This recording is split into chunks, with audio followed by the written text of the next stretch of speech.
Iba't ibang tulong mula sa pamahalaan ang bumuhos para sa mga agrarian reform beneficiaries sa Palawan. Alinsunod dito sa Republic Act No. 11593 na layong kalimutan na ang bilyong utang ng mga magsasaka at ibigay na sa kanila ang mga lupang kanilang sinasaka. Si Benji Durango sa sentro ng balita.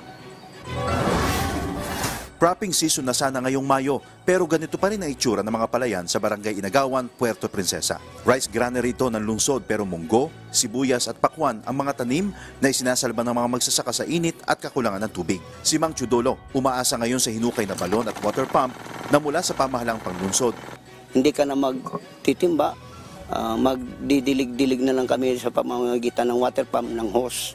Madalang man ang patak ng ulan sa Palawan, isa naman si Mang Chudolo sa mga naambunan ng biyaya noong pagkaupo ng Pangulo. Dahil ang 2 hektaryang lupa na ito na ipinautang sa kanya ng mahigit 200,000 piso noong nakaraang gobyerno, inilibre na ngayon ng Pangulo. Sa tulong ng DAR Palawan, ang lupang di naman sa kanya nakapangalan noon, inilipat na rin sa kanyang apelyido ngayon. Walang hanggang pasasalamat sa talagang nabigyan niya ng para sa magsasaka yung ang mga hinanaing ng mga magsasaka ay parang sa ngayon na tupad namin.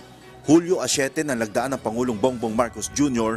ang Republic Act No. 11593. Sa bagong batas na ito, ang mga lupang inutang na magsasaka sa gobyerno hindi na kailangan pang bayaran. Ang gusto ng Pangulo, ibaon na sa nakaraan ang kulang 60 bilyong utang ng nasa 600,000 magsasaka sa bansa. Nauna nang nakinabang dito ang mahigit 200,000 mga pangalan na kinikilalang agrarian reform beneficiaries na nasa listahan ng Land Bank.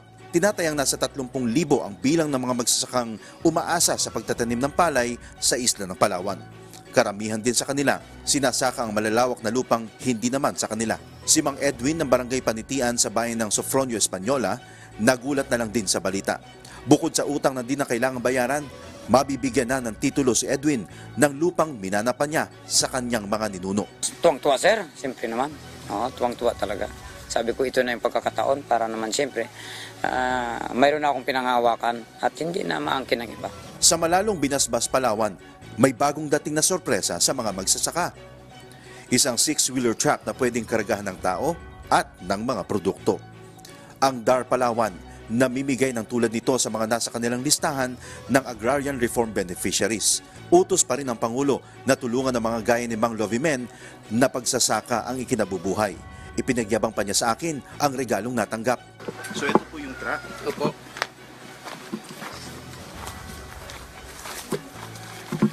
Laki! Pana ito ni Pres Bongbong. Oo nga Bagong Pilipinas. Si Mang Lovimen at ang 200 miyembro ng kanilang kooperatiba ay kabilang sa mga grupong tinutulungan ng DAR Palawan. Sa katunayan, pang-5 na ito sa kanilang natanggap. Nauna na ang 3 traktor habang hinihintay pa ang 2 pang harvester. Lahat tulong sa kanila ng gobyerno. Ito nakapaluwag sa amin, nakapaangat ng co-op namin. Para maabot sila, nakatutok ang DAR Palawan sa mga kooperatibang umaalalay ngayon sa mga magsasaka. Ang mga pangangailangang teknikal, training, kagamitan at pautang ibinubuhos sa mga lehitimong magsasaka.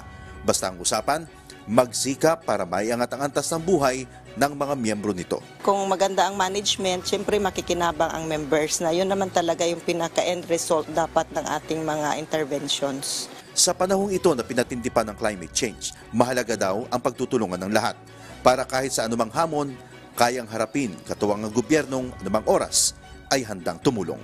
Benji Durango para sa Pambansang TV sa Bagong Pilipinas.